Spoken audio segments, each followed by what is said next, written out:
Роддом в Клинцах существует с 1939 года. Последние годы он обслуживает женщин 4 юго-западных районов области – Клинцовского, Унечского, Гордеевского и Красногорского. Когда площадей учреждения перестало хватать, заговорили о строительстве нового, более вместительного и современного. В 1996-м стройка началась, но замерла до 2006-го. На днях долгострой принял первых пациенток. В официальном открытии медучреждения приняли участие губернатор Николай Денин и заместитель полпреда Мурат Зязиков. Наконец-то в год и 70-летия образования Брянской области, и год олимпийский, родильный дом на весь наш юго-запад сегодня сдан.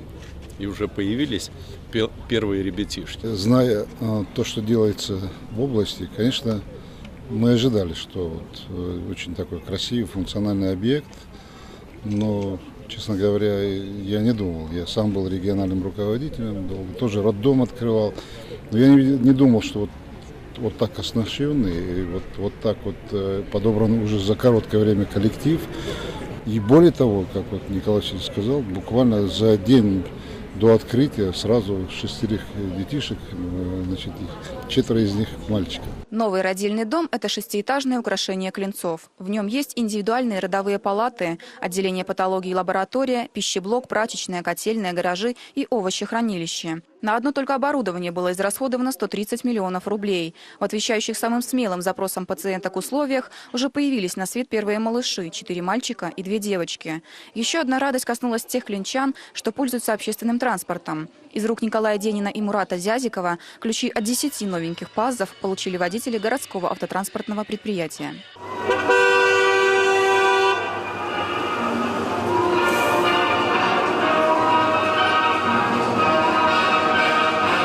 Кроме того, Мурат Зязиков побывал на готовящемся к официальному открытию Ледовом дворце, сыграл в футбол на искусственном поле Клинцовского стадиона, осмотрел городские достопримечательности и посетил автокрановый завод. Сейчас предприятие работает не на полную мощность, сказывается нехватка рабочих рук. Однако средняя зарплата в 20-24 тысячи рублей уже привлекла внимание беженцев из Украины. Одного из них руководство завода трудоустроило. На сегодня мы работаем с загрузкой порядка 85-90%. То есть мы готовы загрузку свою увеличить при соответствующем спросе на продукцию. Мы можем производить продукцию такую конкурентоспособную и инновационную. И вот там совершенно ошибочное мнение, что там обязательно нам где-то надо за рубежом что-то производить. Вот пример тому вот предприятие, посмотрите, грузоподъемность до 40 тонн, 25 тонн, то есть разные модификации. В Новозыбкове внимание федерального чиновника привлек детский сад, введенный в эксплуатацию в январе этого года. Дошкольное учреждение рассчитано на 130 детей.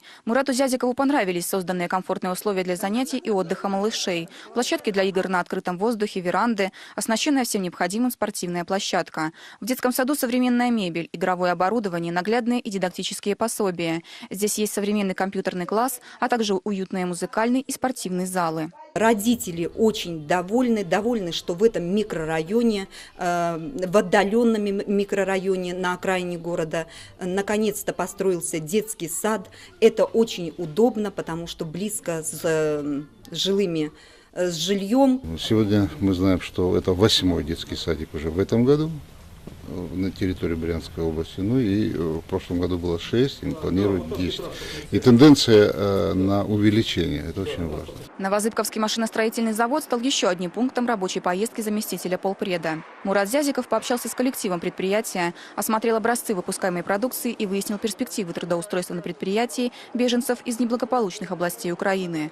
Выводы об очередной поездке на Брянщину федеральный чиновник намерен сделать в ближайшие дни. Светлана Дробкова, Максим Кузнецов. События. Клинцы, Новозыбков.